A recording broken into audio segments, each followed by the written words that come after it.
é possível a pessoa ela criar um hábito de investir e entender que investir pode ser prazeroso. Porque para muitas pessoas o que é prazeroso é gastar, não é? Então eu pego meu dinheiro, gasto, nossa, aquela satisfação imediata, aquele prazer momentâneo, né, que tá atrelado a um monte de coisa. A gente falou, cara, vamos tentar inverter essa lógica, né? Então, como criar um hábito bom? Poxa, pegar, né, o salário quando entra como um gatilho, a rotina como investimento e você receber dividendos ou alguma boa notificação como uma recompensa e fazer isso até você, de fato, transformar isso num hábito para que você tenha um bom hábito e patrimônio lá na frente. O mundo dos investimentos, né, pra galera assim que investiria mensalmente uma grana, digamos, não tão significativa, né, uma parcela do salário, pessoa ali assalariada e tal, ela é contraintuitiva com os mecanismos motivacionais, tal qual concurseiros. Eu sempre digo que os concurseiros, eles fazem exatamente o que o sistema de recompensa não gosta, que é atribuir um esforço gigantesco para uma recompensa futura incerta, não sabe se vai passar no concurso, longe, concurso ano que vem, e talvez de fato não aconteça. O investimento muitas vezes é assim, e acho que por isso existe um gargalo muito grande em fazer a pessoa gostar de investir, porque a recompensa vai demorar, então vai demorar para começar aqueles dividendos ali ter um impacto significativo na vida da pessoa. Você está jogando contra o sistema motivacional da pessoa, diz para ela gastar aquele dinheiro no restaurante com a família, ou etc., ou comprar um videogame ou alguma coisa, mas guardar aquele dinheiro e deixar lá sem receber nenhuma recompensa momentânea. Então, cara, é de fato uma tarefa muito difícil. Eu sugiro que a recompensa não seja atrelada necessariamente ao ato do dividendo que virá depois, mas sim ao comportamento e o hábito a ser formado de investir. Quando eu comecei a investir, eu invisto meu dinheiro, 95% da minha renda é investido. O cara que caracterizou o sistema de recompensa humano, que é o sistema dopaminérgico, ele fez um estudo com macacos. Foi mais ou menos assim, Wolfram Schultz, o nome dele, um alemão. Até então se achava que dopamina era responsável por recompensa. Hoje a gente sabe que dopamina tem a ver com motivação, não recompensa. Motivação para buscar um objetivo e para fugir de um perigo. Então o fato de você investir pode ser atrelado tanto a você ter dividendo, como evitar ter problema quando apertar o calo e você não ter grana para resolver o problema. Primeiramente, pode ser atrelado a esses dois lados. Mas o difícil de você fazer isso daqui é que às vezes você pode demorar para sentir esse prazer, né? E para criar o hábito é complexo, não é? É complexo, mas assim, porque os booms motivacionais que o ser humano tem, eles são teoricamente mais fortes quando é para fugir de um problema do que para receber uma recompensa. Então, mas aí, embora aconteça junto, né? Só que aí, quando a gente fala do próximo passo da pessoa criar esse hábito, que é quando passou um pouco daquele movimento de motivação dela que tá lá em cima, aí é onde eu começo a ter um pouco dessa complexidade. Quando você investe, depende do seu perfil, e a maioria das pessoas, elas não tem um perfil para isso, e além do mais, não tem nem conhecimento para isso, você monta um portfólio de investimentos.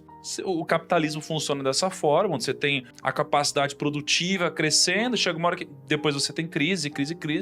E aí a pessoa que tem um bom portfólio vai ver o portfólio dela caindo, muitas vezes sem ter o conhecimento técnico e estar acostumada a isso, começa a olhar para a carteira e fica ansiosa. E aí aquilo que era para ser um hábito bom começa a gerar um negócio nela, ela para de olhar os investimentos dela. Agora, a pessoa que investe olhando talvez para dividendos, fundos imobiliários, coisas que entram com uma certa frequência, elas têm coisas boas acontecendo o tempo todo, né? O que você acha que dá pra gente fazer para Cara, eu incentivar diria isso? pro assessor tentar ver o perfil da pessoa, acho que isso é feito, né? Porque se você colocar pra um cara que é cagão uma carteira de uma maneira que oscila muito, você vai perder a pessoa.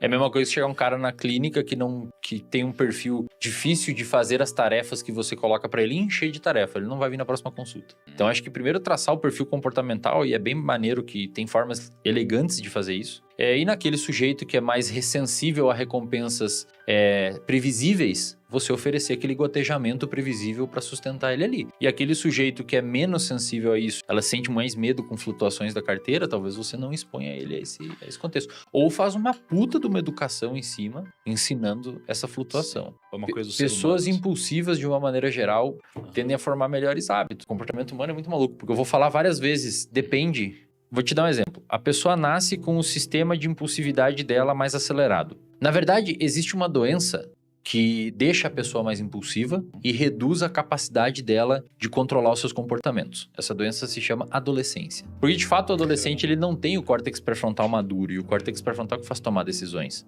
O córtex pré-frontal termina de amadurecer por volta dos 25 anos, em média. Até lá, ele é mais impulsivo, ele é mais sensível à opinião dos pares, e ele toma decisões mais rápidas. Isso pode ser bom ou ruim, cara. Pode ser bom porque fará você explorar diferentes tipos de estilo musical, comportamentos, vai viajar para outra cidade fazer faculdade, etc. Ou pode ser ruim porque você vai experimentar droga, depende do ambiente que você tá. Então, a pessoa impulsiva, quando tá num lugar que direciona o comportamento dela para um lado adaptativo, ela vai ser é uma Ferrari, cara. Se você botar para esse lado, vai com uma bala. Mas se você botar para esse, vai com uma bala também. Então, o meu desafio hoje, cara, por que não foram todos os meus alunos que ficaram milionários, digamos assim? O que a gente precisa fazer para inverter essa lógica? E é quando eu vejo que a maioria das pessoas que ensinam finanças hoje, elas não misturam isso com esse lado um pouco mais profundo, emocional, psicológico. Eu comecei a investir quando eu era aluno de doutorado com bolsista, que eu tinha bolsa. Pô, até 2 anos e meio atrás eu tinha bolsa, eu ganhava 2.200 por mês. 2 anos atrás. Sério? Era a minha renda. Morava com um brother num apartamento e... Você ganhava R$2.200 até 2 anos atrás? 4 anos atrás, 1.500. Morava numa kitnet. E comia todas as refeições no restaurante universitário. E eu investia nessa época, cara. Tive um amigo, Rafael Lara, um abraço pra ele. Trabalhava na XP na época, hoje tá na EQI.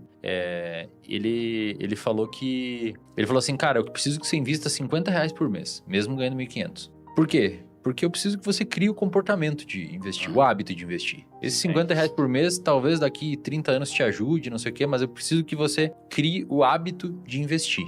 Todo mês você vai ter que deixar de comer um hambúrguer para investir os seus R$50 e esse hábito vai ter que ser formado. E eu sempre fui uma pessoa movida a esse desafio de formar hábitos e criar, depois que eu comecei a ter essa vida mais regrada. E aquilo começou a ser meu goal, cara. E eu comecei a ficar feliz. E aí, acho que é isso, Thiago, que seria interessante setar na cabeça dos seus alunos, no sentido de, primeiro, educar eles. Tipo, cara, você tem que ter uma previsão de recompensa alinhada. Tipo, nesse estudo, inclusive, do Schultz, ele viu que a dopamina tem a ver com motivação para buscar uma recompensa. Quando a pessoa entra no seu curso, talvez ela esteja pensando, vou começar a investir, vou ver minha carteira fazendo essa linhazinha aqui, não sei o quê. E essa é a predição de recompensa dessa pessoa. A dopamina dela explodiu porque ela ficou imaginando que aquilo ia acontecer. E quando a realidade chegou, uma carteira que oscila, a dopamina dela falou, eu pedi uma pizza gostosa, desse jeito aqui, imaginei ela chegando dessa forma e ela chegou de outro jeito. Não é o cenário que eu projetei, não é o que está acontecendo na realidade. E talvez isso não tenha ficado claro para o aluno na hora do curso, fazendo com que ele tenha o que a gente chama de erro de predição de recompensa. Você esperar essa realidade e ser essa. Esse delta aqui entre o que você esperava e o que aconteceu, a gente chama de frustração. E frustração faz pessoas desistir do comportamento. É porque a gente precisa misturar essa dopamina com a solidificação do hábito. Então, às vezes, o cara ele tem essa motivação, mas não deu tempo de construir o hábito a ponto de transformar isso em algo verdadeiro lá na frente. É tipo o cara que acha que vai entrar na academia e vai ficar igual o Paulo Musa. Exato. Em 3 meses. Não vai ficar? Você tem que ter uma expectativa alinhada com o futuro próximo que vai acontecer, porque senão você frustra. Por exemplo, olha que experimento legal, cara, que o Schultz fez. Ele pegou um macaquinho, treinou e botou o macaquinho sentado numa cadeira. Ele botou uma mamadeira com suco lá na ponta, que vinha por uma barra de ferro escorregando, uma luz no teto e um botãozinho. E ele fincou uns eletrodos lá com cirurgia na área que libera dopamina no cérebro do animal.